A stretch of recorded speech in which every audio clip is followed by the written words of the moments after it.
I'm gonna run. Well, I didn't know it was getting cool.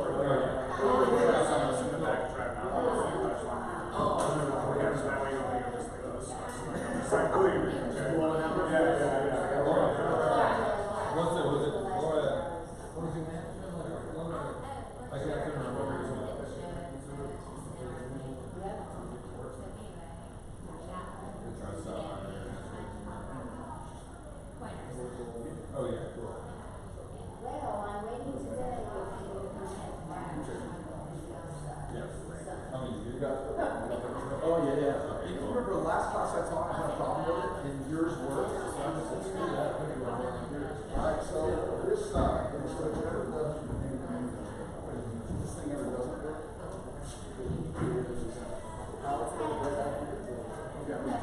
Unplug it a little bit. It'll take a minute. Yeah, just unplug that power cord for about 2 seconds. Hi. Alright, how are you?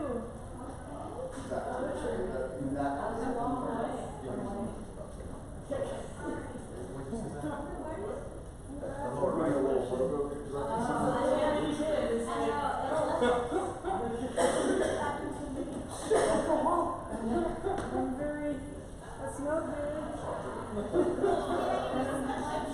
That's slimy. Yeah. But I like it. It's fun. I know. Yeah. Crazy. Get rid of this before I knock it over. Restart. That's it. Power cycle. 100 years from now. Just turn it off.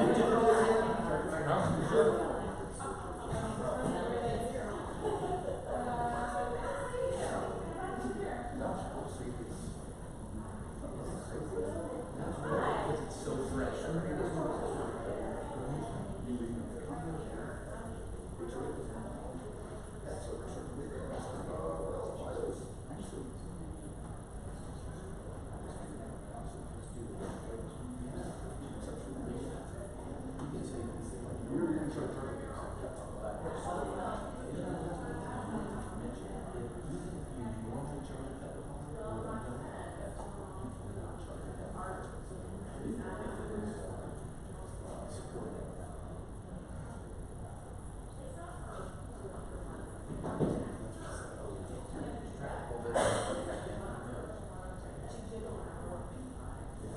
Grandma's toilet. Turn it off.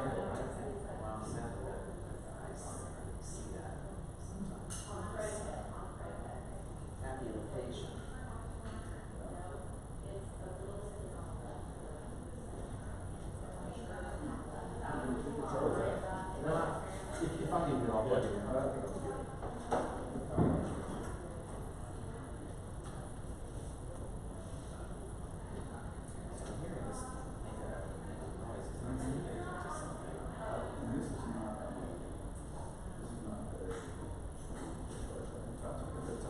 Yeah, that's right. This is a PC. Yes.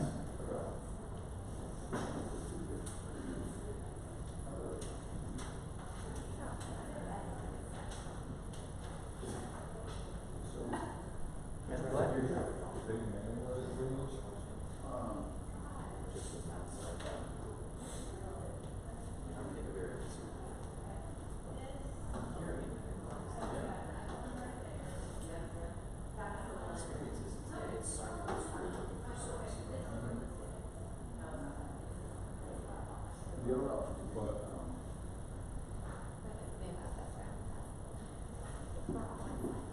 Oh, your text over?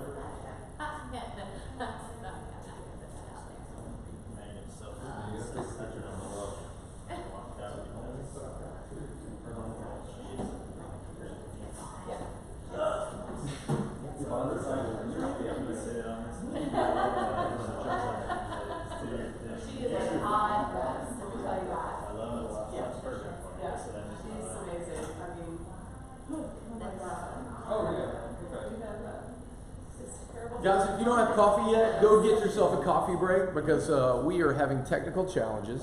My laptop is not up yet. It hasn't had enough coffee, apparently. So, while we're trying to get that integrated, or possibly get another computer from downstairs to borrow for a moment, you've got about, I'd say 3 or 4 more minutes, okay? Yeah, we got computers. What's that? We got computers, if you need one. Well, they have one downstairs, I think we're gonna grab. Because you never know how I can wreck a computer. I don't want to do that to yours. I'd rather do one to the community computer, you know? We're going to the factory, we had Windows 10.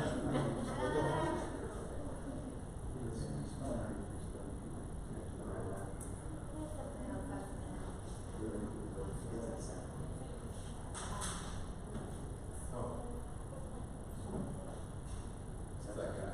Yeah. You just want to go tap it on it. You know, I've never used it before because it's, that's the detachment.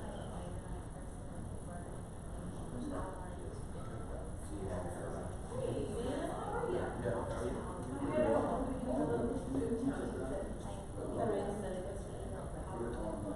Yeah, but I do want, When I am on 440, sitting on that, that's the concern. It's like, yeah, for sure. it's been really good, it's weird. Are you? Not all the time. But you know, Is this was yours? I feel weird when they're doing like, Yeah. Okay. Yeah, that sounds great. For sure.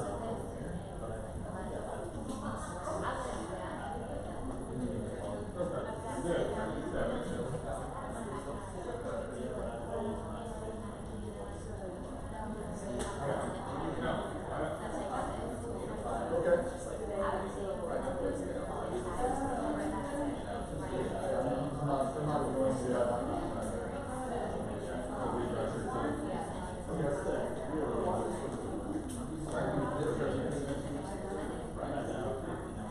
Yeah, and then, I'm trying to make a plan for when, I'm still in the hole.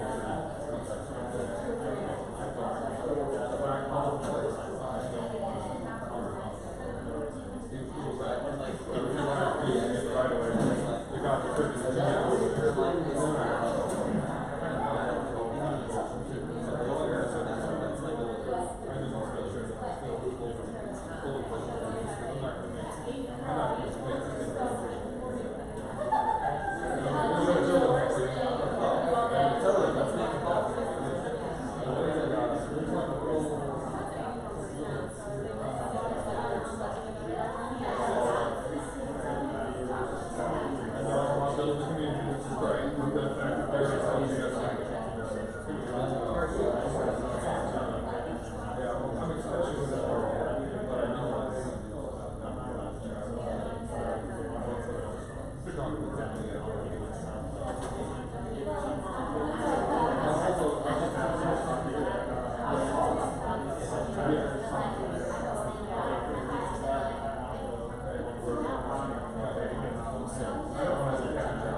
God knows I need some kind of help. All right.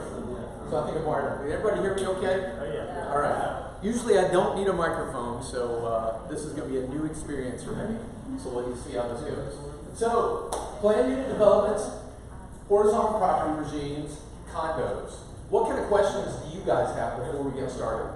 Because I want to make sure we're speaking to the audience that's here, not the one that I want you to be. Okay? Yeah. I'm working with the builder on like an HPR, so Yeah. I guess learning like what the restrictions are, zoning, how that like applies to Yeah. overlays as well, like and figuring out how to like. I got you. Yeah. Yeah. So determining it, that's a little bit above what this. We've got a lot of ground to cover in this class, but I do have a zoning and land use class that I talk about too.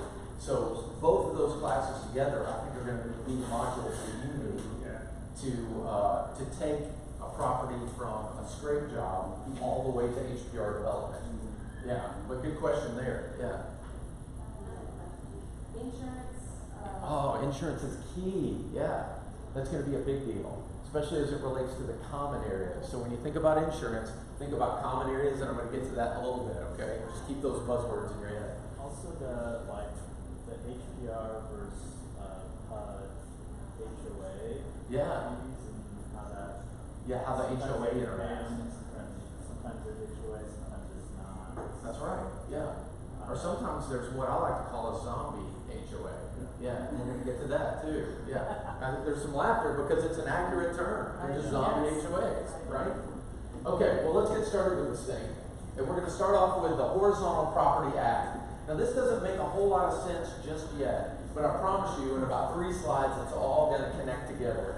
Kind of like that movie, what was it, Crash at the end?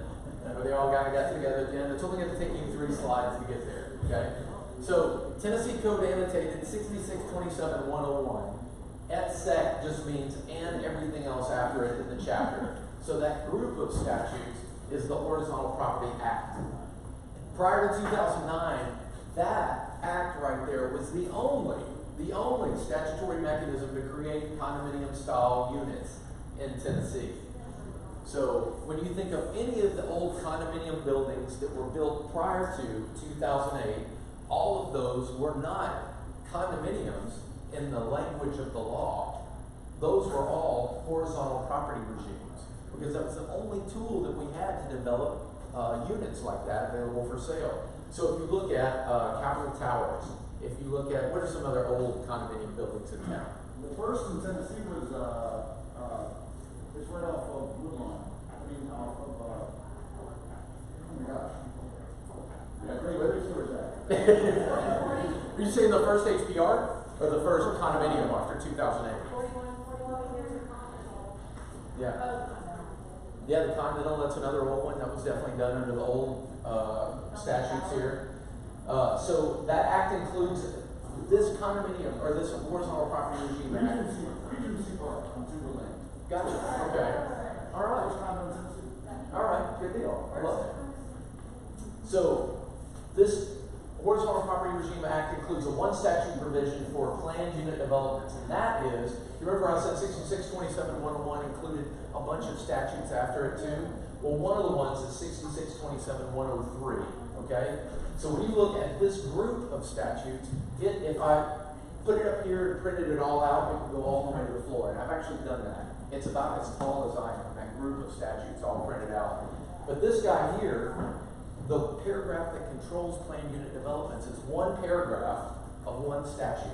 It's section B of that statute, 6627-103B. Okay? And that's going to be important to us because we're going to, in a second, come up with all of the criteria that's necessary for you to have a planned unit development. Okay?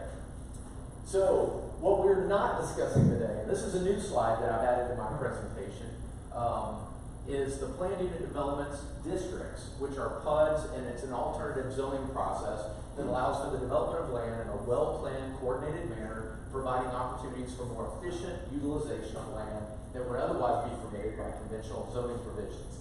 Now that's a mouthful, but what are examples of larger PUDs in town? Now, what we're talking about here is PUDs for infill. So we're talking about 2 and 4 unit PUDs. This contemplates larger developments, right? Fieldstone Farms. Fieldstone Farms, yeah. That's right, larger developments like that. There's the Villages of Brentwood is one. There's a bunch of them down in the Brentwood area that use larger PUDs. Because what I want you to think about with the larger community PUDs, we can call them, is that they tend to try to achieve what the SP does on a smaller scale. So they go in and they say, we're going to take this large farm and we're going to do this amazing thing, and we need some exceptions from the bulk zoning code, and we're going to do that by establishing this PUD, and that's going to give the planners and the regional planners the ability to go in and kind of micromanage what we do. So I may want, as a developer, to have some additional retail put in, and they're going to say, okay, but we're going to require all the retail be brick buildings just to keep the community standards up. And all those things, their request is acceptable and the requirement that they have is acceptable too. But again, this is what we're not discussing today, because we're discussing the 2 and 4 units for infill. But the reason I put it up there is to, so when you hear somebody say PUD and they start talking about a big development, that's also a PUD, but it's just not what we're dealing with today. Okay? So we talked about the Horizontal Property Regime Act that went into effect years ago. Well, what happened in 2008? On April 21st, Governor Bredesen signed into law the Condominium Act of 2008. That's the first time the word condominium appears in Tennessee law, 2008. Now, we had all used it as a development style of architecture when we were talking about horizontal property regimes or selling those prior to 2008. But now we actually have condominium in the law in 2008. So this new act is required to be used for any condominium project in which the master deed or declaration is recorded after January 1st, 2009. So that's the effective date of the law that went into effect in 2008. So we call it the Condominium Act of 2008, but there's some confusion because some people call it the Condominium Act of 2009 because of the effective date. But I would use Condominium Act of 2008. Condos created any time before 1/109 can opt into the new act by amending its master deed or declaration. So if you're president of the HOA at Capitol Towers, you can convince a majority of your homeowners to go in and amend the declaration, and guess what? You're into the Condominium Act now, subject to its rights and regulations. Okay? So that's just a little background of the condominium buildings, and again, it's almost something that we're not talking about, but we have to by way of defining what we are talking about. Okay? So we've kind of set our guidelines now. And this is one of what people tell me is one of the most useful slides, 2 slides, in the whole presentation. Because people really get wrapped around the axle of what do I call this thing? So in the marketplace, how many people, by show of hands, hear properties, these 2 and 4 bills referred to as HPRs? Always the majority there, right? Now how many people hear them referred to as PUDs? You can raise your hand twice too if you hear them both. Just a few. So in the marketplace, it seems like we're calling these HPRs more than we're calling them PUDs, okay? But what I want to tell you is that PUDs, both are correct, but PUD is a more specific type of HPR. Because what is another type of HPR that we've already discussed today? Capitol Towers, right? Yeah. Even though we're in the marketplace, we're calling that a condominium. It is also true to say that it was created under the HPR statutes, and that is an HPR. Okay? Are you guys just completely confused yet? Yeah. Probably- No, but A few, yeah, You're right. representing a buyer though, and that property is classified incorrectly in the MLS. How are you gonna know that until the 11th hour? Well, I wouldn't worry about how it's classified in MLS because all of that stuff is not guaranteed. All it is it's Whatever the rest of probably right. Yeah, do your own due diligence, right? So when it comes down to it, yeah, I'm going to show you some tips and tricks on how to go and pull your own docs so that you can validate yourself and for your clients what it is, what you have on your hands there. Whether it's a condo, whether it's a PUD, whether it's an HPR that is not a PUD. Okay. So looking at the umbrella here, we've got horizontal property regime, and that is our umbrella term. And in that, we have most of our pre-2009 condos, which is like Capitol Towers and the condo. And then we have planned unit developments, which is our 2 and 4 unit builds right here too.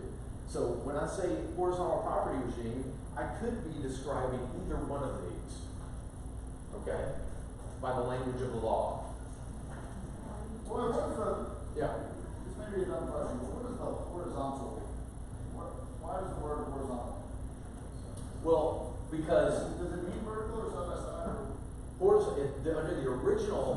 the original construct of the law, it allowed things to be stacked one on top of another inside a horizontal property regime that was not a PUD. But PUDs disallow the stacking.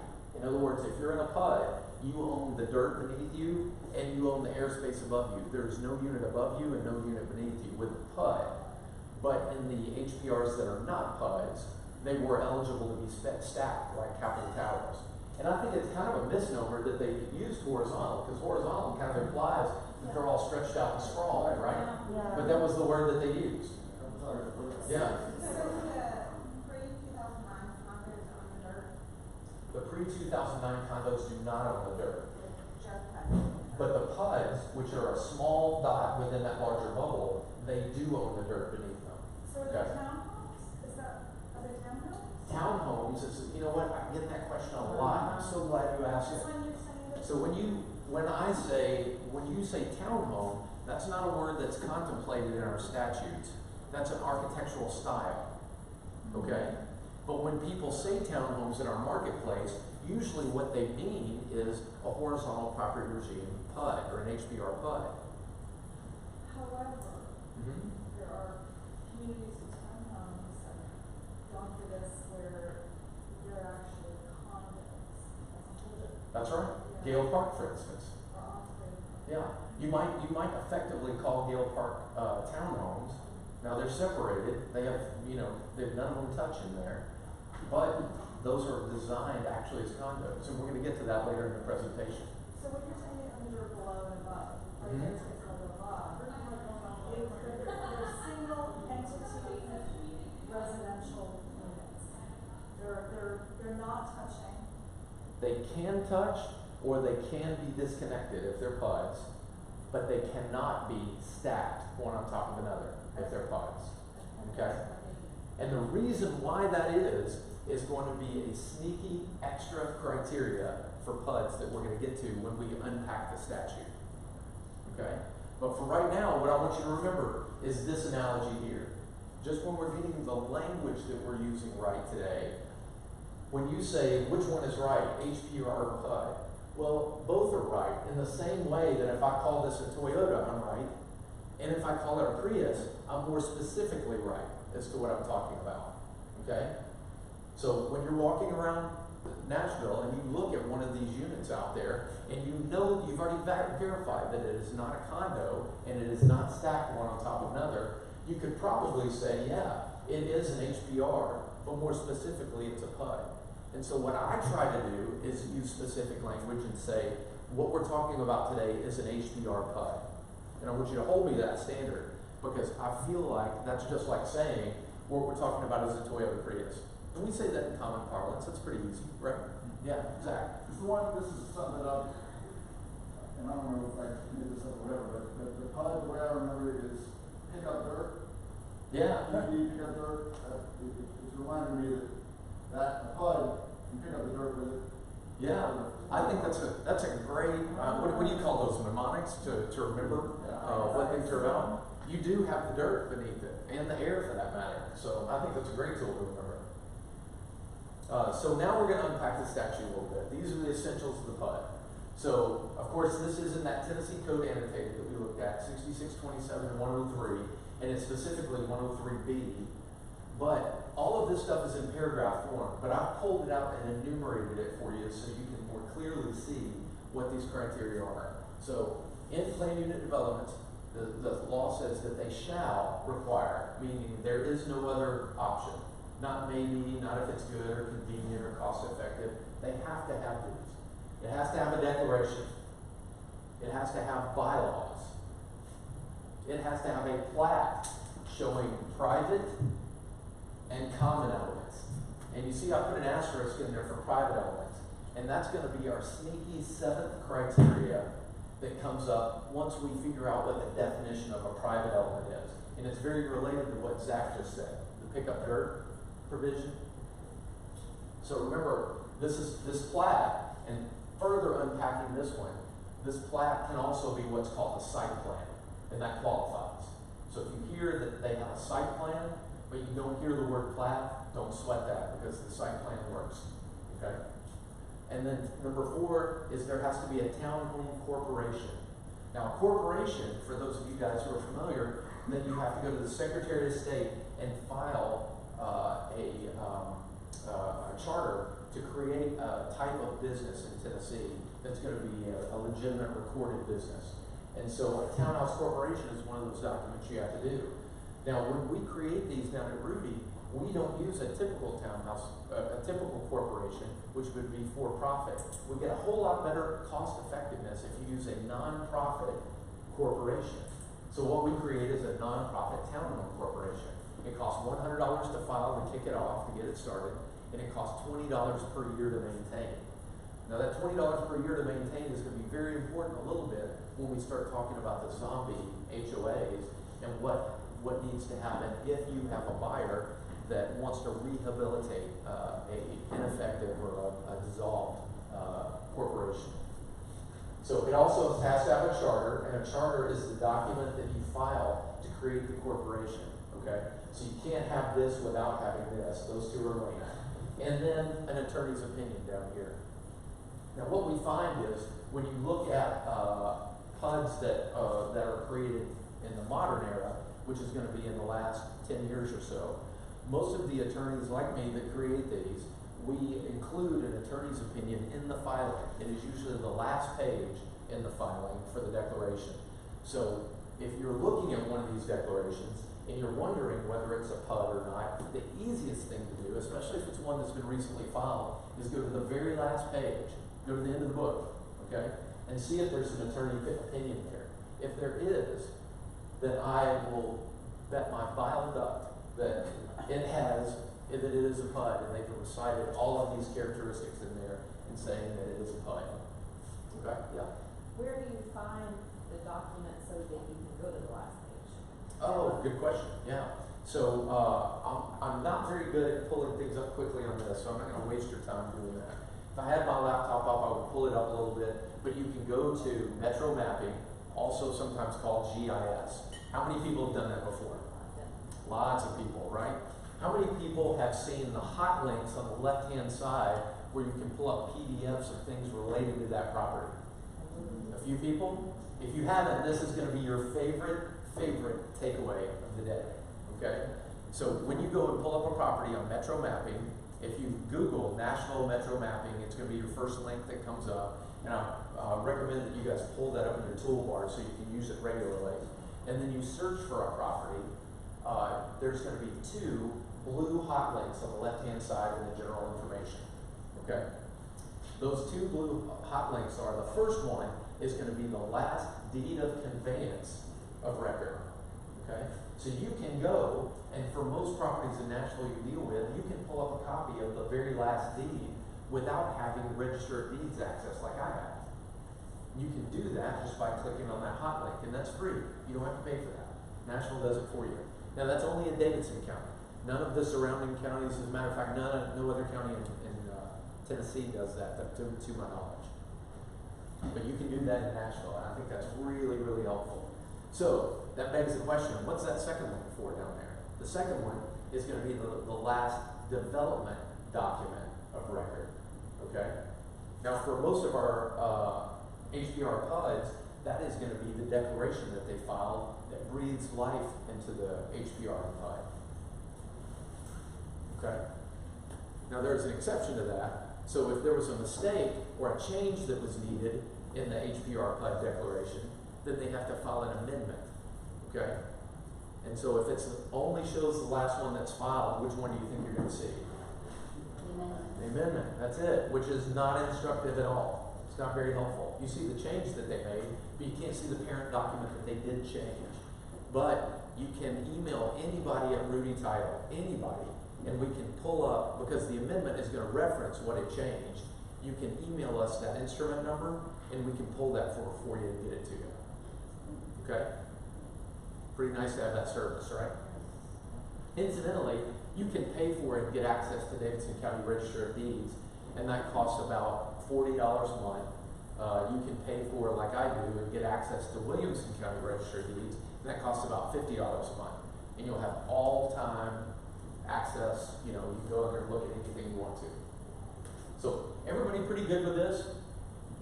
I want you to always come back to this, because when you get lost in the sauce of whether something is an HPR PUD or not, or any of the other things that we have talked about and will talk about, these are the criteria that I want you to keep coming back to. If it doesn't have all of these things, because remember the word shall, if it doesn't have all of these things, then it is not a PUD in the eyes of Tennessee law. So, you remember I told you we have a sneaky seventh element right here, and I'm going to give you a clue. It is the stacking component that I was talking about. So, private elements, this is the definition for private elements. But I have put right here, starting right here, with a little italics that you can probably see better than I can because you're far away from it.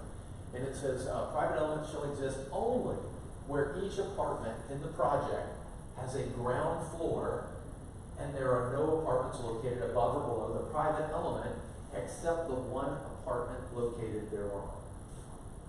Okay? Now that is the most insane legalese for you can't stack them, right? So as you're driving around, now you know that if you see units stacked one on top of another, then it cannot possibly be a planned unit development. And I'm going to give you an example of that. But before I do, I want to give you, well, I want to break away from this and give you guys the overview of why we're using PUDs for 2-unit developments. And a little bit speaking to your point about when you're out, trying to cultivate these relationships with developers, what you look for. So we know that if you want to be able to build 2 units on a property, and you have a property that is zoned R, whatever, R8, R7.5, whatever it is, but it's zoned R, and you have another one zoned RS, which one is available to build 2 units on? RS. So what does the S stand for? Single family or single dwelling, right? So we know that we're looking for a property that is zoned R something if you want to build 2 units on it. Now traditionally, that's always been a duplex, okay? And in the 70s, they were building tons of duplexes all over town. They're in Belmont, Hillsborough, they're everywhere. And so that means that you can have one owner own 2 dwellings on a lot. There is one map and parcel for both dwellings, the whole lot. There just happens to be 2 dwellings on it, okay? So the only difference, and this is key, the only difference between a duplex and a PUD is the PUD overlay that allows those units to be owned by different owners. Okay? Otherwise, all we're talking about is a duplex. Now remember, duplex is how many map and parcel numbers to identify? 1. But when we can take a duplex. I can go and buy a duplex in Belmont right now, and I can file my own HPR PUD on that, and then I've created effectively 2 map and parcels where the duplex exists, and I've just given myself the ability to now sell that each unit individually, right? So now if I do that, how many map and parcels do I have? 2. After I've laid down the HPR PUD. Is a duplex ever zoned RS? Is a duplex zone? Well, Could a duplex it fall can in be. RS zoning? It can be. And if It that's- can't be built But RS. it could be zoned RS. It can, yeah. So in that It can case- be what they call legal, non-conforming, Yeah. or we traditionally call it grandfathered. And so you, on something like that, you wouldn't be able to, without getting an SP or a zoning change approval, go in and build 2 HPRs, even though there's a duplex on it. That's It's right. zoned RS. Yeah, that's right. You have to use some other development tool to make that happen. Do they have to be attached? Oh, I love that you asked that. So you're talking about the umbilical cord that we talked about a little earlier, and sometimes you see common walls, like in a traditional duplex. But we're going to get to that in just a moment, because there was something that happened in Nashville that was really exciting about 2014, and I think you're going to get really excited when we get to that slide. Okay? Really excited. I mean, really excited. Okay, so common elements, let's not really talk about that. We're going to think about common elements as everything that is not a private element, which is the dirt that the house sits on, or a limited common element. Now, what is a limited common element? Some of you guys who have looked at PUDs before. Shared driveway. No, not a shared driveway. You know what a shared driveway is? Common, yeah. The limited common element is going to be an area that is not a private element, so it's not where the house sits, but it's going to be reserved for the exclusive use of one or more homeowners to the exclusion of somebody that's in the planned unit development, okay? Now, traditionally, the definition we use is a little bit easier because normally you have what? You have a lot, developer draws a line right down the middle, A uses A side, B uses B side, you know, great, let's go do this thing. And there aren't a whole lot of common elements out there. There isn't a whole lot of, well, you know, one can use but one can't. It's just draw a line down the middle and we're done. But we're going to see an example on a site plan in a minute where two homeowners get the use of a parking amenity and the other two homeowners, because they're on the street, don't get use of that parking amenity in a 4-unit building. Okay? So I want you to think about those limited common elements where most of the time it's reserved for the private element homeowner on that side of the line. But there are some exceptions to that rule. Okay? So here we go. This is your slide. Are you ready? This is your moment. Are you excited? Yes. I knew it. So attached or detached. Prior to 2000, two-family dwellings were traditionally built with a common wall. Okay? Common wall means not umbilical cord, right? I mean, they share a common wall. And this looks like a true duplex. And I'm giving you some real-world examples right here in good old Nash Vegas. Okay? So everybody's seen something like that. When you're driving down the road, I would traditionally think of that, that's probably a duplex. That probably has one map and parcel owned by the same owner, but with two families living there. Unless they put a PUD on it. Unless they put a PUD over it, yeah. And that's something that because I have the disability of a legal education, when I'm driving down the street, I'm looking at that, I'm going, or they could have overlaid a PUD right there. Or look at that slope, that's going to be a tort when they slide down and break their ankle. Or this guy up here, I'm like, that's going to be a problem. Look at that. Yeah. And those shrubs too. I mean, those shrubs. All right. So 2000 to 2014, from approximately that area, Nashville builders were getting increasingly clever at making the dwellings only minimally attached. So now we've got the umbilical cords, right? And so this is one. This is 2002 Lombardi. Did you really? Yeah, it was on the market. Yeah. Maybe they didn't like the umbilical cord, right? So they hid the umbilical cord behind a tree? Yeah, they sure did. Yeah. And they were, and when I say they were getting clever, that doesn't really begin to explain the level of cleverness that they were doing. Because they were putting just a portion of the garage back there. Because if you've lived in an apartment building or shared a wall with somebody, you have heard somebody's thumping stereo on the other side of the wall. So the easiest thing to connect was what? It was the garage, right? Because who cares if my garage is noisy because my neighbor's playing the drums? No big deal. Not as big a deal anyway, right?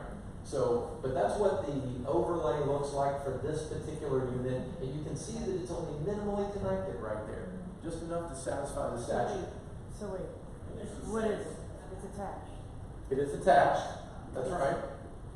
And this happens to be a planned unit development that's attached because during this period, 2000 to 2014, it was required that those be attached. Because remember, we're thinking about, this is a two-build, and so we're coming from the 70s where everything looked like a duplex.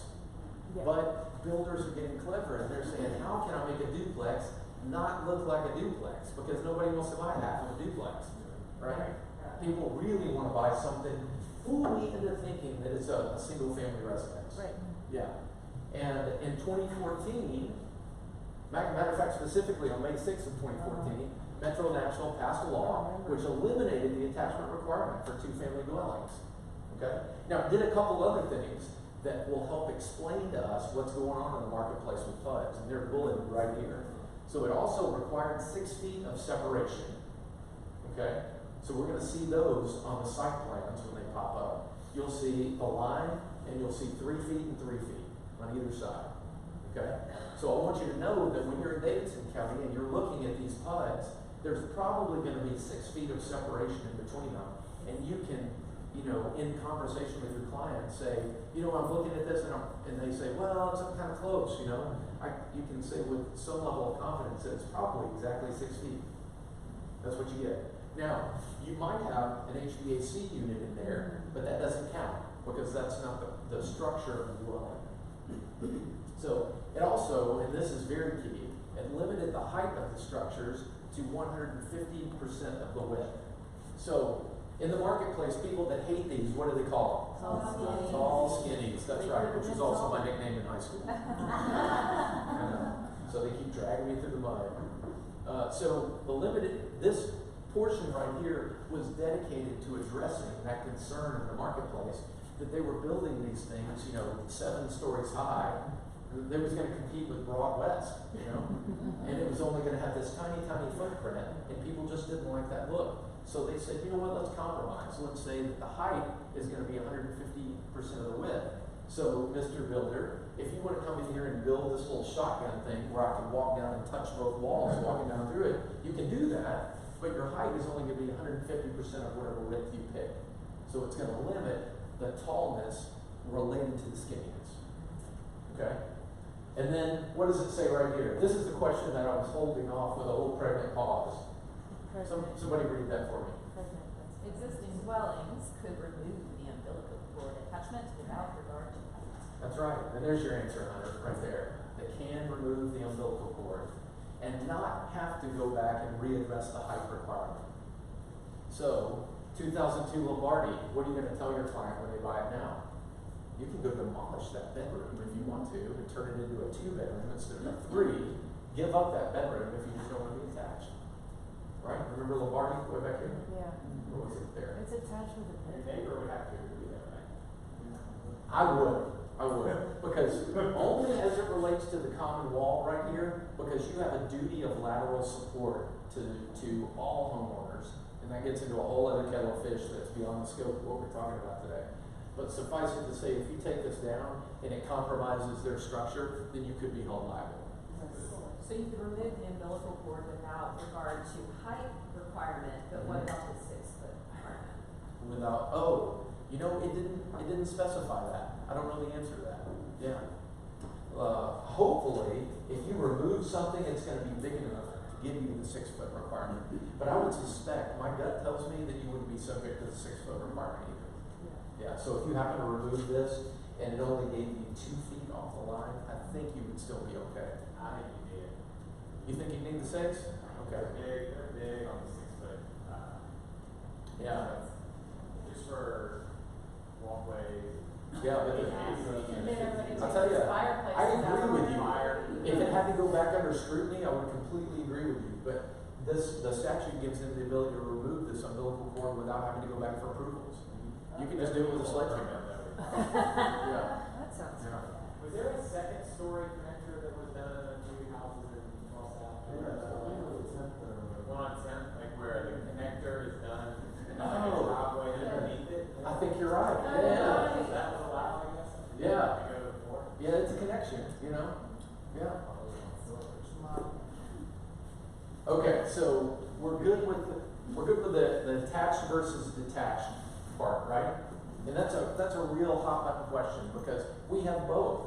And it's kind of like if you're driving around before this presentation, if you didn't already know this material, it's like, now why are some of these detached? Why are some of them detached in a weird way, attached in a weird way? And now you kind of know the answer. It's because we changed the law in 2014. So, 0 lot lines. I bring this up because 0 lot lines comes up a lot in conversation because it confuses the issue of PUDs. 0 lot lines are something that we used to be able to do prior to about 1985 that you can't do anymore. But guess what? People are still selling those in the marketplace, so you need to be aware of them and what they look like. So 0 lot lines are essentially duplexes that were built with let's just look at the definition. That's a shorthand term for a 0-foot side setback on internal lot lines. So we hear this a lot. Like my grandma has used this term right here, 0 lot line. But nobody uses this long term, but I want you to kind of know where it came from. Because zero lot line by itself is not very intuitive. Like, what does that even mean? But when you look at the long definition, it kind of makes sense. It's a 0 foot side setback on the internal lot line. Okay, but we're going to look at a site plan to make that make a little more sense in a second. They appear as two abutting lots that allow the dwellings to touch or share a common wall, and they look very similar to the attached HPR PUDs. Okay, and that's the attached ones that share a common wall. Essentially, these are duplexes that allow for separate ownership of each dwelling unit. Separate map and parcel identifiers for the property built before 1985 is probably a 0 lot line. So if you see a duplex, something that looks like a duplex, and it was built before 1985, and it's connected like that, but it has separate map and parcels that you can see in what website? GIS or Metro Mapping. That's right, you can go there to figure that out. If you are ticked all those boxes, then what you've probably found is an old 0 lot line. Okay, that you can't do anymore. Now you remember I threw around a couple terms before for something that you could do once that still exists that you can't do anymore. What are those two terms? Legal non-conforming. Legal, non-conforming, or grandfather. Yeah, yeah. Man, you guys are good. What a good class. So this was prohibited by national ordinance on August 1st of 1984, and now it's grandfathered, and those existing units are legal, non-conforming. Okay, this is a transition period, and this was an actual email that was sent from a practicing attorney that practiced way back when in the transition period from 1985 to 2005. And I like to call this period, so conceptually we're on a timeline now. We have done the 0 lot lines, and then they said you can't do 0 lot lines anymore. So what do developers in Nashville do when you tell them no? They say, we're going to find a way to say yes, right? So this is what they did. They said, we're going to get clever. And they said, wait a minute, we've got this HPR provision. We have this one provision B, the one paragraph B with the greater HPR section that I think will allow us to do this. But let me tell you, from 85 to 2005, the development community in Nashville, the lawyers that assisted them, the realtors by and large, we were terrible at talking about these things. And I blame a lot of the attorneys in Nashville for taking a little time to get on board speaking the same language about these things, because the ones that are filed during this period are awkward, they're platypuses, they're not good at it, you know. So let's read what this attorney had to say. So my client has advised me of your questions to determine if this property is a condominium or PUD. By the way, lenders ask this question all the time, because lenders have to do a condominium questionnaire if it is a true condo. But if it is a PUD, they get an amazing shortcut, and they don't have to do any of that work. Okay? So my review indicates this development was set up as a condominium in 2004 based on what the developer requested. It is difficult to look at a 2004 document and try to make it a PUD under 2017 definitions. The Horizontal Property Act in Tennessee authorizes PUDs and pre-2008 condominium style dwellings. I recall the developer wanted a condominium set up with the PUD language to enhance sales and fit the appearance of the units. The idea of private elements was just beginning to evolve at that time. And then he goes on to explain, this is the background. And now he's talking about the specific property at hand. This one appears to use the term PUD and townhome, which was proper under the Act, but there is no private element. Having said this, it's easy to look back and question why this is not a PUD under HUD definitions in 2017. As this development tool evolved, we saw and created all sorts of combinations of these types of developments prior to 2005 to meet developer requirements as opposed to lender requirements. But as we all know, the lending business has also evolved over that time, and it's common knowledge why PUD designation with private elements is preferable to lenders today. And then this particular attorney went on and he bent himself into pretzels in order to be able to call this a PUD. And I eliminated that part of the explanation because I disagree with it. And this is the reason that I disagree with it, because it says there is no private element. And you remember this guy?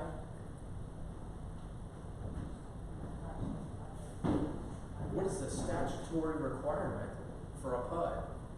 It has to have a private element. So if you fail to identify a private element or something that can be construed as a private element, you don't have to use that particular language, but if it has the effect of a private element that meets this definition right here, then you've satisfied that prong of our 6, but we know 7 requirements because it can't be stacked.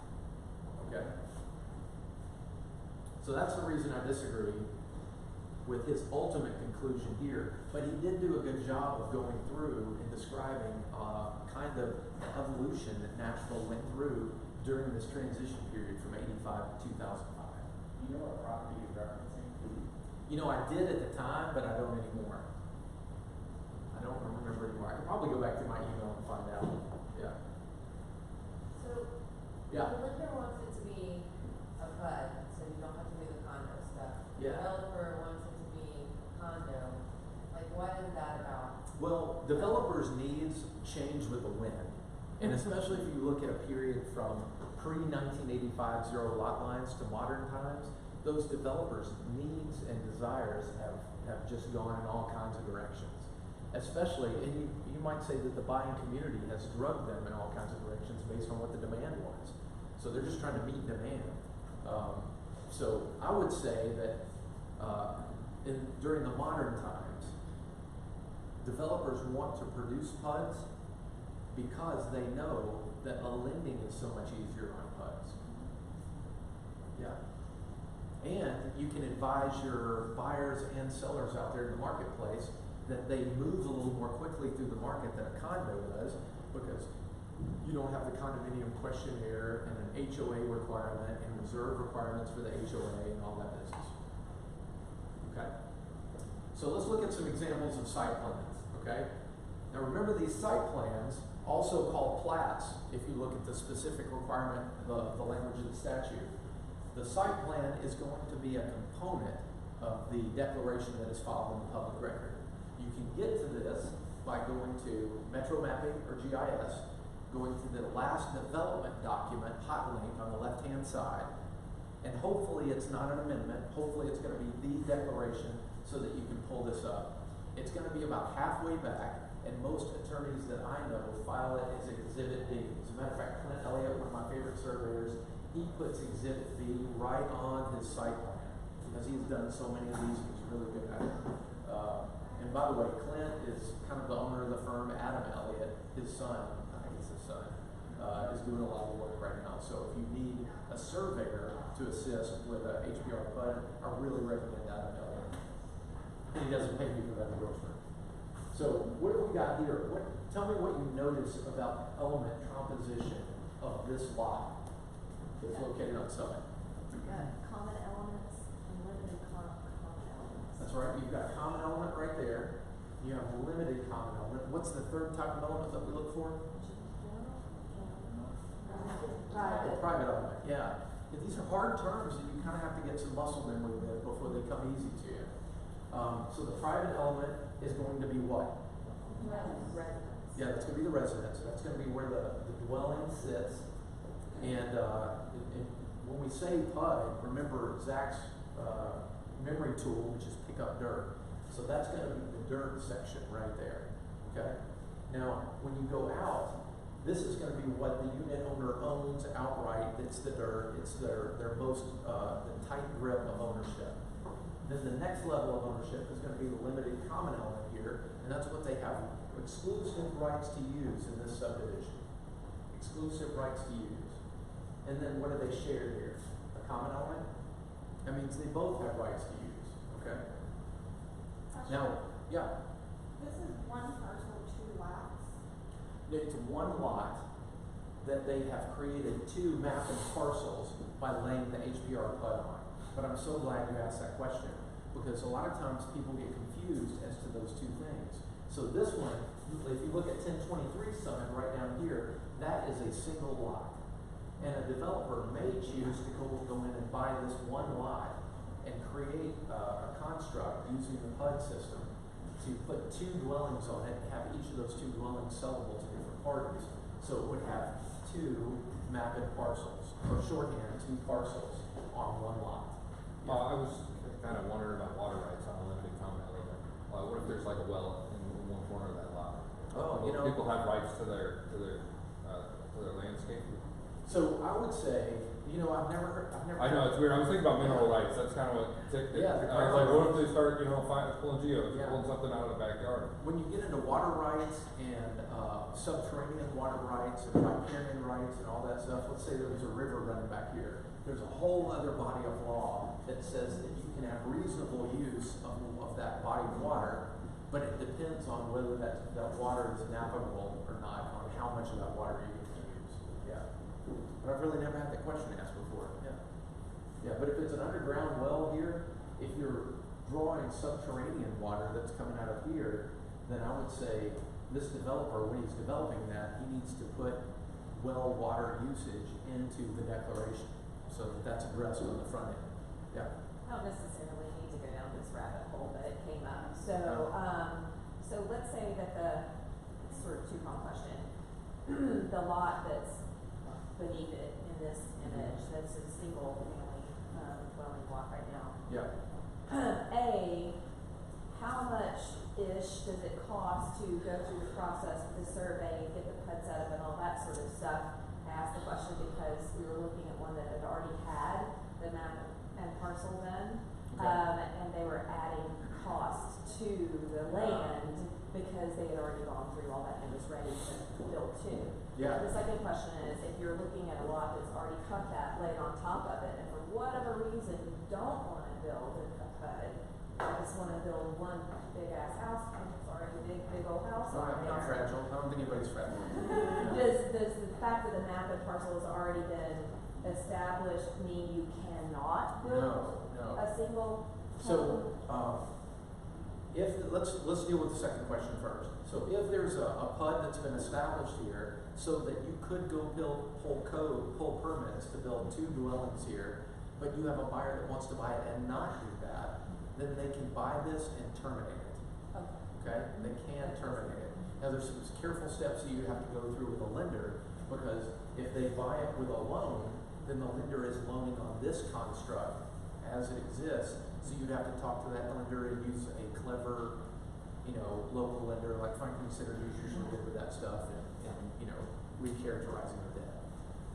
So you could do that. Now the other question is, what is the approximate monetary worth of a lot that already has the HPR PUD laid down on it?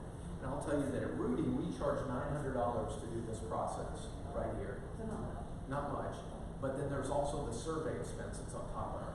So whatever Clint Elliott, Adam Elliott, and his team charge to do that, and honestly, I can't even speak to that part of it because I've seen it vary depending on how much work you do with them. So I would say $900 for Rudy plus the cost of the site plan. And you need to have somebody who drew the plans for it, be the architect or. That's right. Yeah. Yeah. And the way that works conceptually is usually a developer that builds these things, they kind of know what they want. They already have plans that they use time and time again to put these up. So they will take those plans and send those over to Adam Elliott and his team. And Adam will say, okay, based on these plans, this is what the footprint of this home is going to look like. They'll lay it down on a site plan right here. That's why we have these nice little notched provisions right here, and create the private element in there. And then once the architecture work is done, passes it to survey, then survey is done, and then they pass it to the attorney. Then the attorney can take that Exhibit B, put it into the HPR PUD document, and record it. And on the day of recording the HPR PUD, then the developer can go down and pull permits to build 2 dwellings that very day. Yeah. So ideally, 3 grand to 5 to just, to your question about cost, like somebody trying to sell it because this has already been done, Yeah. put in place, it really, like, for them to upcharge beyond 5 grand. Well, so you just have to value the hassle too. Right. So I would say in legitimate expenses, it's not worth more than $2,000. Okay. But once you add the hassle on top of it, maybe it's worth $3,000, $4,000, $5,000 to have it laid down. So Now remember, if you buy it, you're gonna be adopting the footprints that they have decided are gonna be there. So sometimes that won't be congruent with what your guy wants to build. And if that's the case, what do you need to do? No, you don't have to go to codes at all. Because you haven't pulled a permit yet, assuming you haven't pulled a permit. Refile the. You're onto it. Refile the HPR documents. with Yeah, the updated declaration, but you don't really have to refile, you just file an amendment. Amendment. Yeah, and So that's you what, just file like a new survey. a new site plan, New site plan amendment. yeah. So you file an amendment, and you, as a matter of fact, I had to do this the other day, so if you go to Metro Mapping and GIS and look at 542 Crowley in West Nashville, that was a single lot that we went to Metro Planning and got approvals with Metro Planning to divide that and make it 2 lots. And then I did an HPR for each one of the lots. So now we have a 4 build there. And we had an address problem with one of the units that they wanted to put on Columbia because it was on the corner. But Bonnie Crumpy, who is the master of all things addresses in Davidson County, she said, no, that one's got to be on Crowley. So I had to file an amendment to that just to get the addresses right. But the addresses were reflected on my site plan, so Clint Elliott sent me a brand new site plan, and I sent it over, and then I recorded the amendment for the exclusive purpose of just replacing and adopting a new Exhibit B. Do you know, can you pull, if there's an existing home on a single family dwelling and you're trying to do HPR, can you pull permits to do demo and scrape the lot while you're getting your documentation? Oh yeah. Yeah, you sure can, before the HPR goes down, because you can demo and scrape a lot, no matter what you want to do. Yeah, you can get to a blank canvas before all that. Yeah, great question though. That's the easy part. Yeah. Well, for some, I'll be honest with you, because it's all in what you know, right? Yeah. So for this is the easy part for me, because I deal with this day in and day out, you know. We might hate moving, but compared to a normal consumer in the marketplace, finding a house might be the most challenging. But for us, that's easy. Finding the house is easy, but we hate moving, you know. The normal homeowner, they're like, oh, well, moving sucks, but I got that, you know. There's one other question. My comment was just regarding setbacks, because effectively, this plan has already designated what setbacks are. So if you go to reapply, let's say you're doing a different configuration, setbacks won't change. Well, so there's a difference between the setbacks that Metro requires and the limitations of the dwelling that you have selected when you file this, okay? So when you think of setbacks, let's say this guy right here is our new HPR PUD that we as a group, as an investment group, are gonna put together, okay? So we know that there's gonna be setbacks that Metro's gonna require. It's probably a 15-foot setback from the road, and it is probably a 5-foot setback from the sides and rear, okay? Everybody with me so far? Okay, so what we do is, in our minds more than anything else, we draw the 15-foot line there, we draw the 5-foot lines off of each side at the back, and whatever's left in the middle is what we call our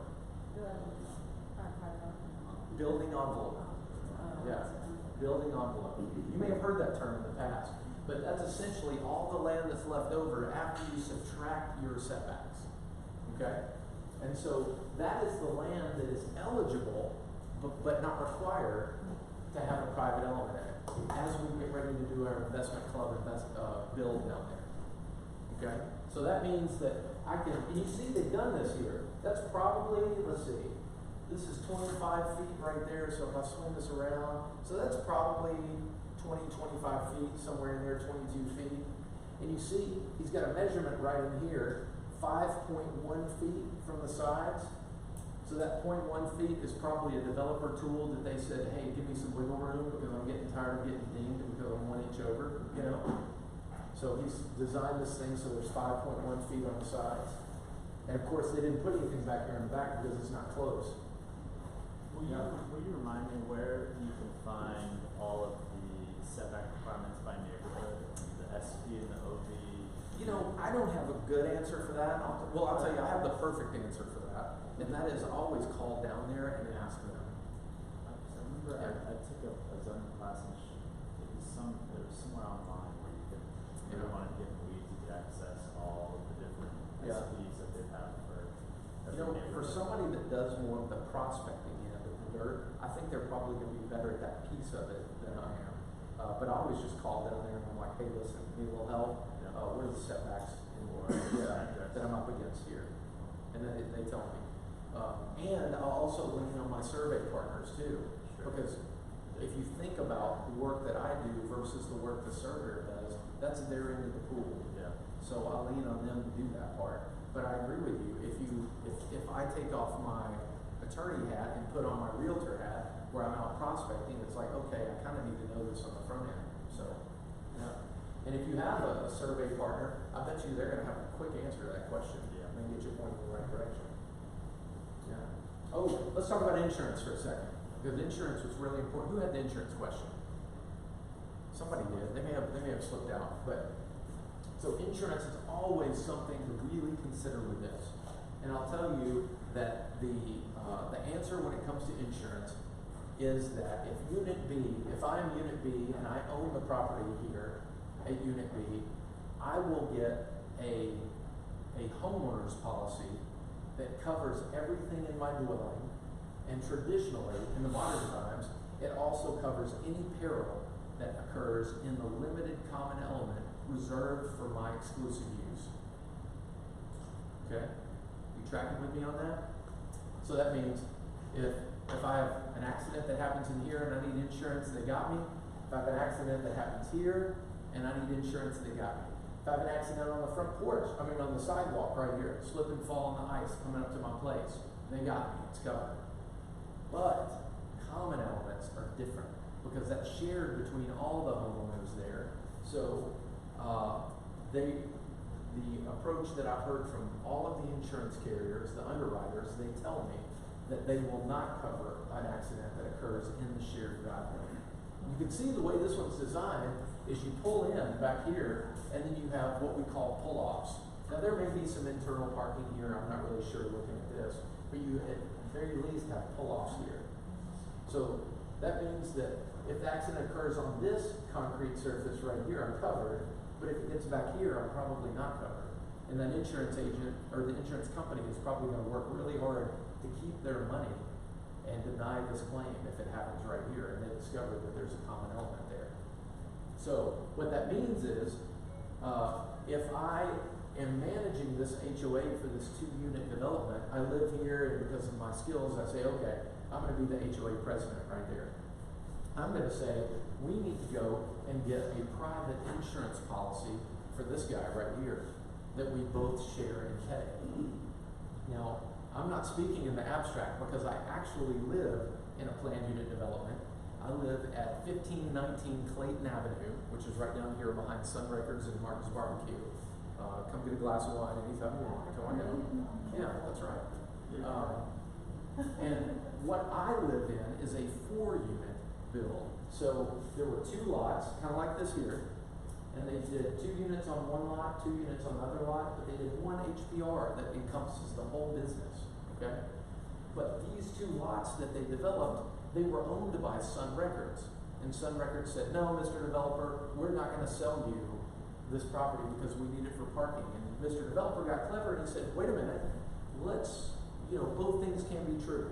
We can still build here and still give you your parking. So what they did is they created a 30-foot easement back here on the backhand side that comes off of my alley, not this alley, but it allows Sun Records to park anywhere they want to in that parking easement off the alley, and we can also use that parking easement back there.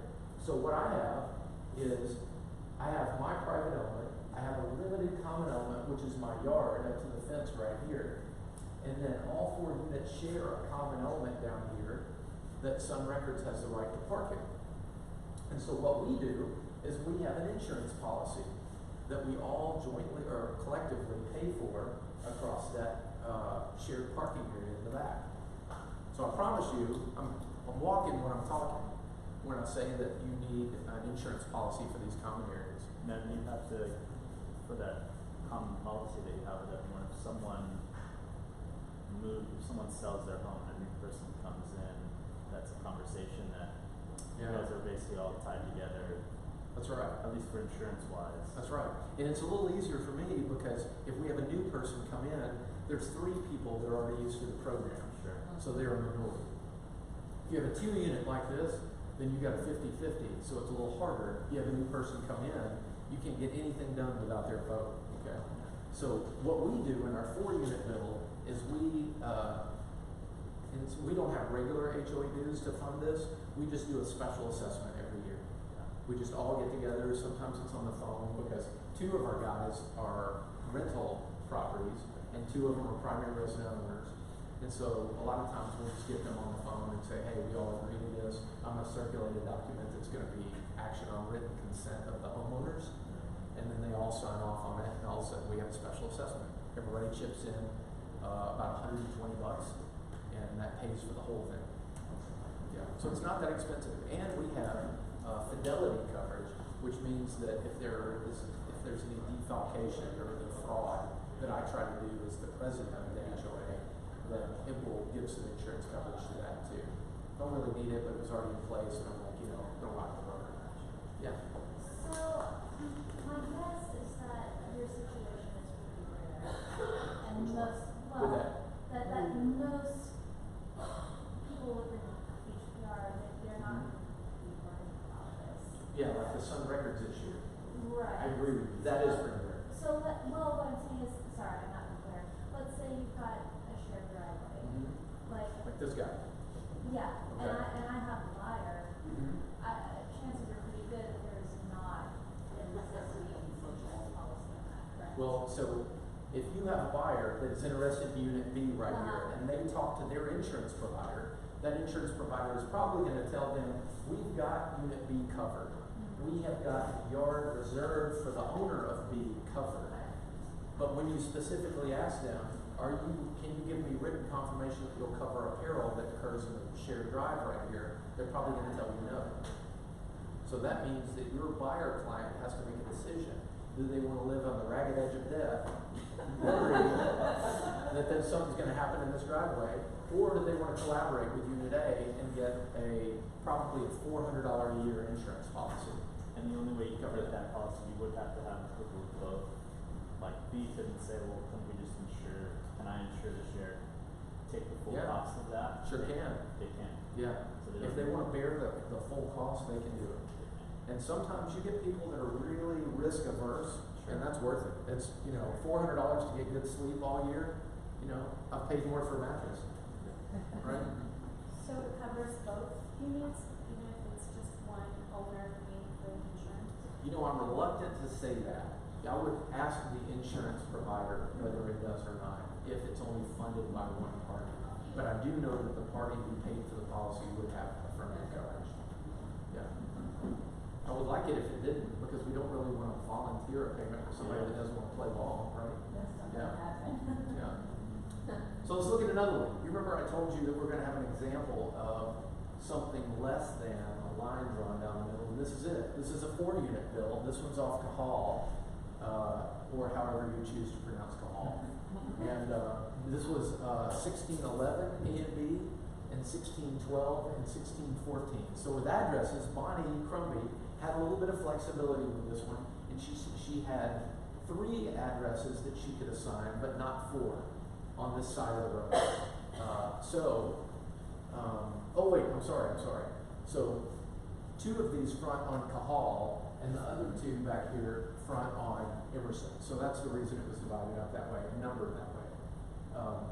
So what we see here is that private element, limited common element, and you can see the legend down here, but I'm going to give you shortly. This is private element for 1611B, limited common element for their use.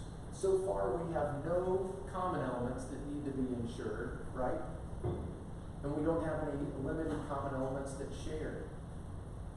But when we go back here and look at the ones on Emerson, we've got private element, limited common, private element, limited common. And then we have this weird zone back here. Well, what is that? What is that? Is that the railroad? What's that? Is that the railroad? Railroad, where? No. Yeah. I don't see a railroad. Just that little track. Look at the X's. I don't think it is. There may be a railroad, but I don't see one there. I haven't driven out to this property, I'll say that. But the key that I want to draw you in on is this limited common element as to units 1612 and 1614. And you'll see what's absent is 1611 A and B. So what they're saying is this dotted section right here is reserved only for these two, but not these two. So that means what we have here is common area pull-offs for both of these two. Okay? Now these guys here, it looks like there's some concrete work going on up here. So it looks like they at least have pull-offs onto their limited common element. Maybe they have internal garages. But back here, this area, this dotted area, is intended to be shared by both homeowners. So that means that those two homeowners should talk about getting a policy that funds this area right here, covers perils that happen in that area. But these guys here probably shouldn't pay for that. Okay? Now don't worry about getting too down in the weeds on that, because these are a lot more rare. Developers don't like these, buyers don't like them too much because they're a little bit confusing. We see 4 of those a fair amount, but we don't see them where there's a limited common element that is that's usable by more than one, but not all. But I thought it'd be useful just to let you know that it does exist and you can see it. I don't really like the basic question. Oh yeah. When you just set it off, we have buyers that don't want Mhm. just in like the most general explanation. Yeah. This kind of comes about because on my team, there's a number of HPRs, like little developments, and I work a lot of those open houses on Sundays. And Okay. so now they're at a point where it's not like some of these builders have started the nations that had the tall skinnies, and now they've moved out their 4 houses on time, for example. Yeah. And they don't necessarily look like an HPR, right? Right. Because it's a big, huge house, and it's Yeah. not a tall skinny, and you have kind of a pretty legit little yard, Mhm. and so, you know, different agents on my team respond in very different ways when I ask them this question, and then different buyers that come in also have very different, obviously, emotions or sentiments about, you know, is this an HPR? And it's like, yeah, it is an HPR. Yeah.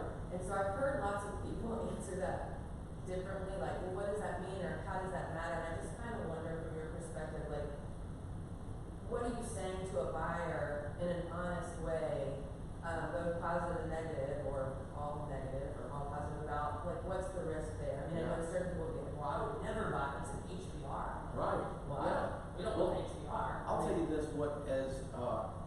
as a realtor, when I represent clients in the marketplace, the last thing that I want is to represent that they are buying something that they discover is different later. Right. Okay? Right. So I want to be more educated than the sellers of property that I'm trying to show. And I think that by attending this session today, you guys are going to be more educated about HPRs and PUDs than most of these listing agents that are trying to sell them, that many times don't even know what they have. Because I will tell you, I cannot even count the number of times that I have heard a realtor in Nashville say about a PUD that there is no HOA. Right. Oh, I love your groans. That means you're listening to me, and I love it. You can't do that because what is one of our requirements? You have to have a townhome corporation. That is the HOA. And that is the reason I came up with the phrase zombie HOA. Right. Because that's what a lot of times the developer is intending to say, or they should be intending to say, instead of there is no HOA. Or maybe a more constructive term is there is not a funded active HOA. Okay? So it exists. There's a rule book that you can dust off and read and look at how we're going to interact, A and B and all that stuff. But as long as we're getting along and everybody's mowing their grass and waving at each other, we're never going to look at it. So I had somebody buy sort of on Curly, kind of one lot, 4 houses built. They said it's a once a year get together, have a cocktail, Yeah. and move forward. Yeah. That was, it's very gentleman's. Yeah. And that's their HOA meeting. Correct. Yeah. And they can accomplish anything that they want to during that meeting. The secretary of the organization will record the minutes, and that becomes actions on the HOA. What I prefer to do is to have a written authorization from each person where all the homeowners sign it, because I don't want to ever be accused or have the secretary of our organization accused of misstating something that happened during a meeting, especially when we're having cocktails and wine, you know? So how is that supposed to be lodged though? Like, because it's to be very informal, yes, this is a HPR, planning and development, however, this is very much your own yard, your own such and such. Yeah. The lot was single, but it has been divided, and this is going to be, like, how then, like, when they decide who's gonna log the minutes and whatever, where are they actually then putting that information? Well, they just keep it. They keep it. So And they keep that. determine the president that year is the person. Yeah, really, it's the secretary's job to maintain the records and to keep the records and to log those things. But it doesn't matter. Whoever in the organization, as long as somebody's keeping the books. Okay, so then if you turn around and sell one of the properties, and there's really like no bylaws, Oh, there are bylaws. right? Okay. Yeah, and so that the bylaws, remember, that's one of the statutory requirements. Okay. And it's gonna be recorded in the public record more often than not. And so when we go to Metro Mapping or GIS and pull up that last development document of record, what it's gonna show us is a few things. It's gonna have the declaration first. It's gonna have Exhibit B, which is our what? Site plan, yeah, you guys are on it. And then right after the site plan, it's gonna have the bylaws. And then right after the bylaws, there's gonna be the last page of the book, which is what? Attorney opinion, yeah, that's it. So those are the 4 key components that we look at in a recording of a modern. Now, some of the old ones, remember when we were doing it bad, you won't see all those pieces. But now, from 2005, for the last 15 years, we're gonna see those pieces. So is that the biggest disadvantage, like, say you have 4 houses, they each have, you know, you have a home, you have a yard, Mhm. and then the biggest disadvantage when someone says this is an HPR is the reality of like, well, that means there is an HOA. Yeah, I'll tell you, the way I explain it to buyers is that as a realtor or as an attorney, I can never guarantee you that you're not gonna have problems with your neighbors, hard stop, okay? The only difference between an HPR and a single family residence is that you're gonna be closer. So those problems sometimes can be more acute than they otherwise would be, you know? I guess in whether or not there's going to be a construct of some sort of fee related. Oh, yeah, I mean, it could give rise to a fee. The single ones really don't have fees, there's not monthly fees. That's right. Single ones that I But let's think about that mathematically for a second. So if we're doing a 2-build, let's go back to our 2-build. If we're looking at a 2-build like that guy right there, and you've got a shopper that's looking for unit B, and they're like, you know what, we've verified, we've done all our due diligence, we've pulled the declaration of record and all its components, we've reviewed it, everything's good. But they say, you know what, I'm just worried that they are gonna force me to pay an HOA fee. Well, they can't do that mathematically because they don't have 51% of the voting power of the HOA. So they can never force anything to be done. So what happens mathematically with a construct with 2 units is that the only way to achieve a majority is by unanimity. Okay? Has to be unanimous. Yeah, so both homeowners have to agree on the same thing before it can be passed and before that action will carry with the HOA. So, but conceptually, what we're dealing with is fears and not statistically what's going on in the marketplace. Because statistically, what happens is we have zombie HOAs everywhere that don't do anything. My HOA is a weirdo because we actually do a couple of things. Is that because you have an on space, Yeah. some records? Well, I think, honestly, if I were to give you an honest answer, there's 2 reasons. It's because of the common space and because I just happen to be a nerd with a skill set for it. Yeah, that's right, yeah. So if someone says to you, well, what's the disadvantage of this being an HPR, a buyer, for example, like, oh, what, oh, it's an HPR, like. Yeah, I would say that there's always that latent zombie HOA that's gonna be laying underneath that probably nothing is gonna happen with. Right. And you might be closer to a neighbor than what you would otherwise be on a typical lot in this neighborhood. And the answer to that was someone, let's say, your client is an attorney and they're very detail oriented, they're like, so then you're saying, you know, you just are gonna wanna read the bylaws and read the, like the HOA docs. That's right. And know everything, so that, I mean, that's really the next step, right? That's Or you it, have to yeah. Be informed. As a matter of fact, this happens to me all the time. Just yesterday, I had a realtor with an attorney client. And this realtor is good with HPRs and PUDs, and they sent them the declaration and all that stuff to review. And then that attorney client had a list of about 10 different questions that they had based on what was going on there that were tough questions.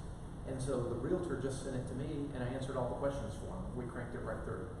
So if you have a special needs client, okay? Special needs. You know what I'm talking about? Yeah. Yeah, right. Which, that means, let's say you have an engineer or an attorney or somebody that is just hyper detail oriented, then you may need my help or the help of another attorney. And we have 6 attorneys down at Rudy. We can get you help from any one of them, or you can ask for my help specifically, and I'll get in there and help you out with that. Yeah. So, special needs clients, I'm good at that. Yeah. As a matter of fact, how many people were here when Chris Andaya was here at Village? I met Chris Andaya when he was a special needs client of Nick Irwin's when Chris was moving here from New York City. And he, as you might imagine, for those of you who know Chris, he had some very detailed questions. But we got through those questions. Nick was excited that we got through the questions. Yeah. And I said, Nick, I got you, brother. Don't worry about it. Just peace out on this, and I've got Chris, and we're going to get him to the closing table. And we did. Yeah. Yeah. Are you going to share the PowerPoint with us? Yes. Yeah, absolutely. But I'll tell you what I'm going to share with you is going to be even more helpful. Okay? So if you stick around with me after the class, I've got some handouts on my little jump drive here. I'm going to go to the printer and print those off. And one of them is going to be a 4-page white paper that I wrote that is going to be a good introduction to HPRs and PUDs for buyers. It kind of tells them, it wraps all this stuff up in a brochure format that buyers can digest and understand kind of what they're dealing with. Okay? And then also for you guys, I've got a 1-page summary of a lot of this stuff that we're talking about that includes those 6 elements. It includes, kind of what talks about an HPR and a PUD, the definition of common element, limited common element, and private element. So all that's going to be on a 1-page summary for you too. And that's going to come right afterwards, which we probably need to wrap up soon. What time is it? Noon. Yeah. Okay. Yeah. So let's give it just about 5 more minutes and we'll close. What do you got? So, I don't know, I didn't pay attention since the last time you had this class. Yeah. The whole shenanigans of having nations where someone just went a little too close. Oh, yeah. You know what I'm saying? Yeah. So, how do they resolve that, and are sellers going to practice that? That resolution is ongoing, but the city is kind of falling on the sword with that. They're trying to still, they're in a hard place because they have homeowners who are asking them to do different things all because they made a mistake that they acknowledge, So what happened in the nations is they had a private element that was here, and they had, let's say, a bump out right here for a closet that invaded their setback over here. And we're not talking about internal setbacks in case we have these, because we know that these need to be 3 and 3 or 6 feet if you have them disconnected. But we're talking about these setbacks over here. So they invaded that space, usually with a bump out. And they were going back in and asking them to cure those things and how expensive it was to slice that closet off and what is this homeowner going to do now. So they're managing it all on a case-by-case basis. They were great windows. What's that? They were great windows. Yeah. Windows. They're telling them they're not great windows. It's like, Yeah. the owners they were furious. Yeah. So they were going to take the developer to court. Yeah. The developer was like, the city approved these drawings. Right. So it's a negligence action. And the developer they were arguing that, well, it doesn't touch the ground. It's a suspended or cantilever feature, so it shouldn't count in the same way that a HVAC pad shouldn't count. Because, and the argument has some merit, because you could see a bay window that takes up less space than an HVAC pad. So why are you gonna allow HVAC and not allow my bay window that doesn't even touch the ground, you know? So you can see both sides of the argument conceptually, but it is a trouble spot. And they're dealing with it all, as far as I know, they're dealing with all those on a case-by-case basis and trying to quietly settle those because the city knows that they messed up. And people like to get reelected. Yeah. One more basic quick question. Back to the four, like just say four homes on one lot. So Yeah. there's one lot, you've got 4 homes, and they're being sold with like fenced yards. So When you were talking about the ground underneath, usually the quads we see are done 2 front, 2 back. Yeah. okay. Yeah. So this one is not, this would be like both of these that I'm talking about are just like 4 on the street. Usually that's going to be 2 lots. that's going to be 2 lots, and each one of the 2 lots has a 2 build on it. Okay, Yeah. yeah, so in that kind of a situation, like, it's an HPR, it's a PUD, you own the ground beneath you and the air above you, like you're saying, obviously there's nothing stacked on top of you. That yard, that is your yard, is that the kind of thing when you actually look in the bylaws or something, and you'd be like, it's actually not my yard, it's a shared common element with a fence running through it, or like. Well, you're very close on your language, but it's not a shared common element. It is a limited common element reserved for my exclusive use. And that's what the site plan is going to tell me. It says limited common element as to unit 1611A. So that means I get to use it. And then in my declaration, there's going to be a definition for limited common element for that declaration that rides on top of the statutory definition that kind of specifies that, hey, only this homeowner gets to use that limited common element. So that's probably the kind of thing that a lot of people would be really rebel about. Yeah. Yeah.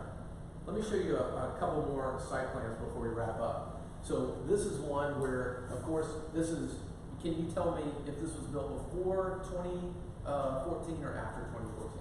After, because why? It's 6 feet. Separated, 6 feet. We all know to look for that 6 feet now, right? Yeah. And then what they've done here is they have on 10th Avenue North, they have built a 2-unit HPR on one lot. That one lot has a private element right here. It has limited common elements that goes all the way around it like a donut. And then inside of the limited common element back here, you have a pull-off pad, which could be a garage. It could be. You can have a garage on a limited common element, but it's probably just a pull-off pad. It could be, have you guys run into carports yet? Yeah, garage. Those are fancy and new. Let me tell you, a carport is like a carport, but it has a garage door on one side. Oh, right. That usually completes a fence line. Yeah. Yeah. So developers are loving to do that because it's a lot less expensive than a garage. I assume it's less expensive. Yeah. Can you put a adapter on it, like a garage with a? I would say no. If it were me, I would say no, because it's just as easy to make that. If you know you're going to do a dadu, make that a private element. Okay.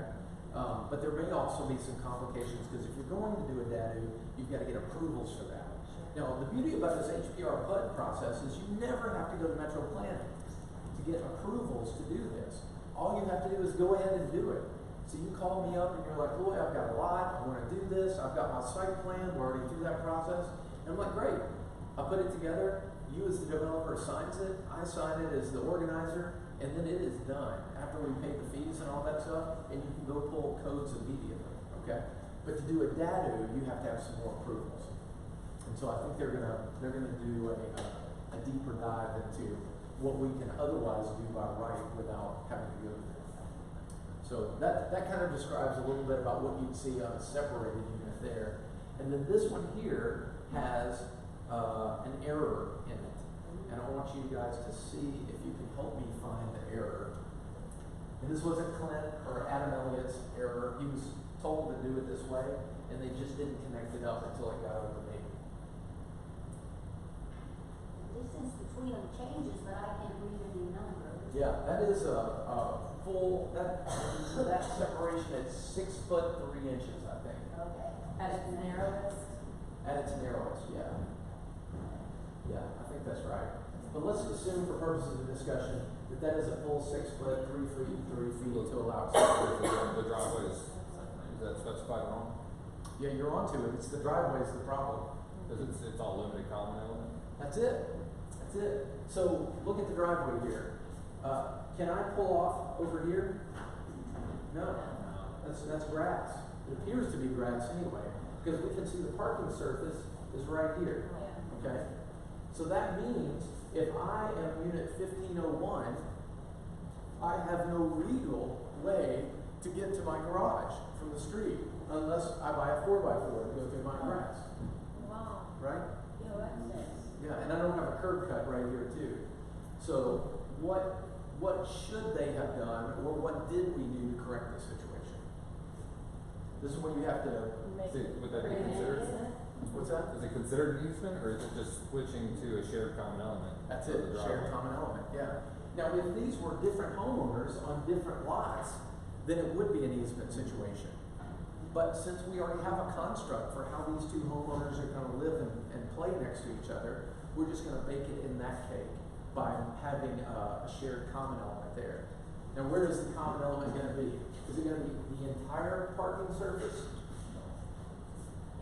Pretty Just far, on the pole. rectangle. Draw a line right there, right? Yeah. And also draw a line right there.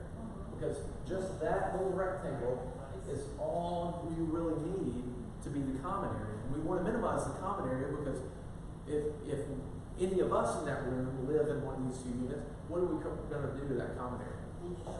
Insure it with a private policy. Yeah. Insure it with a private policy.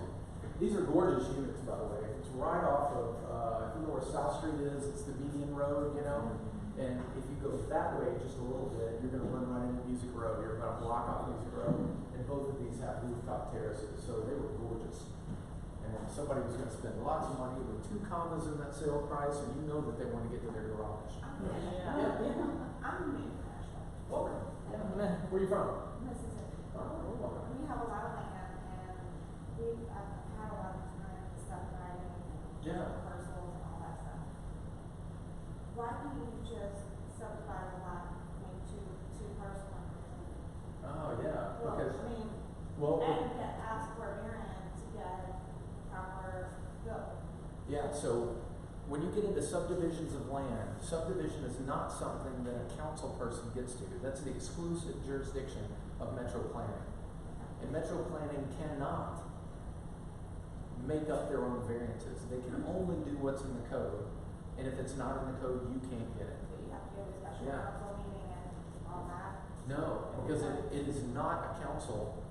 You cannot do a subdivision through council. You can only do a subdivision by the subdivision code. Okay? And there's some other ways you can get around it, like maybe I can make this an SP, which is like a little magic wand of zoning. But if you're talking about a true subdivision, you have to fit into the subdivision regs that they have out there for Metro Davidson County, or you can't get it. Okay? And so the idea behind doing this is because this is a shortcut that allows us to be able to put 2 dwellings on a lot that is sellable to different owners, okay, that otherwise wouldn't be. So what you're saying is, before I build these 2 units here that we now know can be disconnected, why don't, while I have a blank canvas, I just divide that. And if you could, by the subdivision code, that would be great, and homeowners would appreciate that more. But more often than not, what we're thinking is, let's say, if it's zoned R7.5, that means I've got to have 7,500 square feet per lot. And more often than not, this lot is exactly 7,500 square feet. So it won't allow me to subdivide it any further. So you can't get variances either. No. Can you do that? You can't, usually you can't do a variance for a subdivision. Now, you can do a variance for something like a setback, or a sidewalk requirement, or something like that. But you can't do a variance for a subdivision. Yeah. Yeah, good question though. So pre-2009, when they were duplexes and everything was duplexes, was that like, it had to be one owner for the 2 Correct. sides of it? Mhm. And if it's still a duplex that was built back then, or a duplex that's built today, It still you know, has to be you one and I owner. could go partner up right now and go buy a lot that's zoned to R7.5 and build 1 duplex on it, and you and I own it in our partnership and rent it out and do whatever we want to with it. We can still build those duplexes. Right. right? Yeah. But two people can't come in and buy each side of it. Not unless we take that duplex, either before we build it or after we build it, and do this PUD construct. Yeah. More often than not, they're done before they're built, because it allows lenders or builders some greater flexibility in their lending. We can do some clever things like, if you have a developer and the developer says, hey, I found 101 Main Street, I'm gonna do a development, and I've got a really clever lender like Franklin Synergy, and they've agreed that I'm gonna buy this lot. I want you as the title company to record the warranty deed that gives me ownership, and then record a HPR or PUD that divides it instantly after that warranty deed is recorded. And then the lender is gonna come through and they're gonna only loan on one side of it. And that means I have the other side that I own free and clear. We've done stuff like that. It gets a little dicey. And because it is a little bit nerve-wracking for everybody involved, developers don't do it unless there's a good cause to do it. But we have done stuff What like would be that. the cost to do that? Same cost for us. Yeah, $900. Yeah. Yeah. We don't charge extra because you have a client that's a pain in the ass. Isn't that nice? Yeah. Because you guys don't charge extra either. And we all should be able to charge more. I have another question. Yeah. So in Nashville, when you're seeing these new neighborhoods of like drive through the street, Condos in the street, and have like 5 new houses. Yeah. Like it all used to be one lot. They're all you're sure it used to be one lot? It looks like it maybe Okay. 2, but if they combined it, that would be the HUD. I would say that there's there's so many homes there, there's a chance that that could have been a true subdivision or an SP. And an SP is a magic wand that allows you to go in, that allows the developer to go in and say, I want to do some very specific things with this section of dirt right here that's going to be at conflict with the zoning code, but I want you to approve it. And in exchange for that approval, I'm going to give you some extra influence on what is done and how it's done, and you can control my color of brick and the color of the front doors and all that stuff. And so you're giving Metro Planning a lot more control if they will approve that SP. Yeah, which is called a specific plan, by the way, specific plan. But you'll just all the time in the marketplace hear it called an SP. And I want you to think about an SP as a magic wand of zoning that allows, if it's approved, allows Metro Planning to ignore everything that's going on with the zoning code, if they want. Yeah. The only magic part about it is not about it, is it has to go before the community to get it. It does. Everything. That's not the magic. Everything in Metro Planning Yeah. goes before the community, and everything in BZA. So if Yeah. you don't like something that happened in Metro Planning or codes, it's appealable, but you appeal it to the Board of Zoning and Appeals, and that's another microphone moment, you know. And when I say microphone moment, that's the time that all the neighbors can come and yell at you for everything that you were doing wrong and how you were sending the neighborhood straight to hell in a handbasket. Yeah, that's all you hear about there. So, one more thing, and let's wrap it up. This is Gale Park. The reason I'm bringing that up is because that is a prime example of something that looks like a PUD. It arguably should have been a PUD, but for whatever reason they decided to develop it as a condominium. Okay? And that's right down there. How many people know where the Kroger is on 8th Avenue? Gale Park is right beside it, so you can drive around down there, take a look at it, and you'll be like, you're right, this should have been a PUD, and it should have been. So if you're showing a unit in Gale Park, you just have to know that that buyer is going to have to go through a condo questionnaire with a lender. And I get so many groans and moans when I tell lenders that Gale Park is a condo. What about 1004 Sutton Hill Road right there? What does that look like? Oh, and let me tell you this. You got a front porch right here. You have a common wall that divides it, and then a front porch on this side for this dwelling. It looks like a duplex, but it's. It does look like a duplex. And from the curb, before you get into the nerdy work, it could be a duplex. It could also be, what? A couple other things it could be. Could be a PUD. Could be PUD, or a zero lot line. As it turns out, you are right. After we do our due diligence and look at Metro Mapping or GIS, and we pull that up, and I look at the last development document of record, which is going to be the second document on that left-hand side, it's gonna show me this. And I'm like, whoa, this isn't a declaration, this is a plat. This is a plat, which is what they recorded when they did these. So you can see it's a terrible plat, but they all are back around 1985. And so you can see here, you have a drive that each homeowner pulls off of. You see the 0 setback off the internal lot line right there. And you can see how it divides the property right there. And you have one dwelling there, one dwelling there. They've even labeled porch. We know what the porch is. If something's not a PUD, then is it an SB? Like if you have 50 homes in a development and then someone says like, it's not a PUD. Well, if somebody tells me that, I think to myself, they could be wrong. Let me do my own homework and use the rules that I'm giving you today to figure that out. So there isn't a clever rule that I can sum up in one sentence whether you can figure out if something's a PUD or not. You have to use this class to figure out if it's a PUD. So like with the Gale Park thing, it's not a PUD. It's not. It's a They're condo. condos. It's Could have been a PUD. condo development or whatever. So Yeah. if they don't follow a PUD, what is the plan that they would follow? Or is that? Well, so it's going to be a master deed that they recorded to make it a condominium.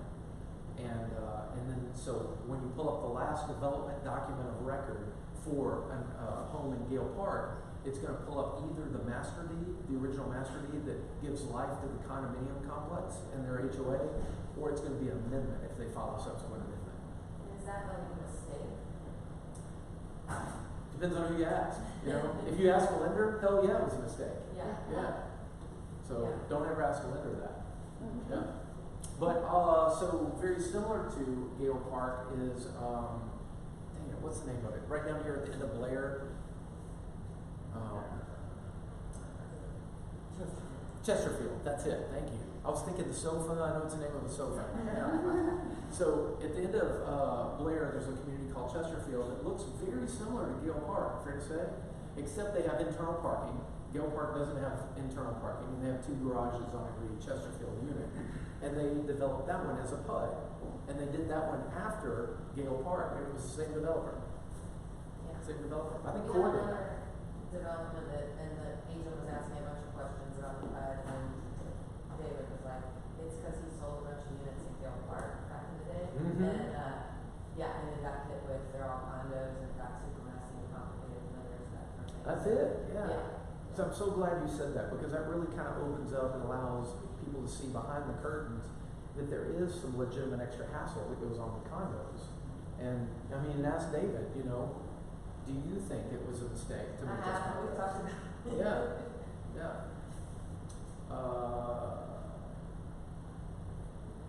That's it. There was just another case at the end that you guys don't need to know about. Thank you so much for sticking around. I know this is a long Remember, I'm here to answer questions whenever you need me, and I'm going to go to the copier over here.